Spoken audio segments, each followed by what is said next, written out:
আমি আজকে আমার পোস্টার নামানো পোস্টার এবং নির্বাচনী কাজে যেসব কাজ আমরা অ্যাডভার্টাইজমেন্টের জন্য করেছিলাম আজকে থেকে আমি নিজ হাতে এগুলি উপসারণ করলাম এবং আমার কমলগঞ্জ শ্রীমঙ্গলের সকল নেতাকর্মীর উদ্দেশ্যে বিশেষ অনুরোধ, আপনারা যে যেখানে লাগাইছেন এই পোস্টার গুলো সবাই খুলে ফেলবেন আর এলাকাটাকে পরিষ্কার করেন।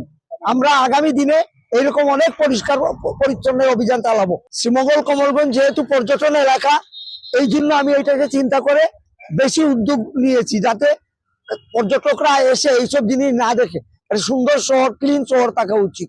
মৌলভীবাজার 4-এর বিপুল ভোটে বিজয়ী প্রার্থী জনাব মুজিবুর রহমান চৌধুরী হাজি মুজিব রাস্তা থেকে তিনি ব্যানার, ফেস্টুন ইত্যাদি সরানোর কাজ তিনি শুরু করেছেন এবং নেতা কর্মীদেরকে উনি অনুরোধ করেছেন যাতে করে ওনারা খুব তাড়াতাড়ি সেই কাজে নিয়োজিত হয়ে বিভিন্ন এলাকায় যে পোস্টার ব্যানার আছে সেগুলো অপসারণ করার জন্য। তার এই উদ্যোগ প্রশংসার দাবিদার।